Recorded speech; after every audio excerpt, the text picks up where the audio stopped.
لو أنزلنا هذا القرآن بسم اللہ الرحمن الرحیم۔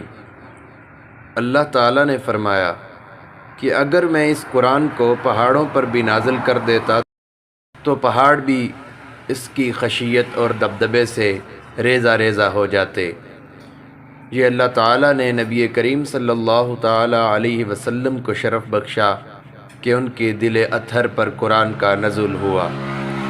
یہ نوجوان جو قرآن پڑھ رہا ہے ایسے معلوم ہوتا ہے کہ جیسے ابھی قرآن کا نزول ہو رہا ہے، اور ایسے معلوم ہو رہا ہے جیسے کائنات تھم گئی ہے اور پرندے بھی رک کر اس کا قرآن سن رہے ہیں۔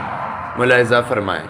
على جبل لرأيته خاشعا متصدعا من خشية الله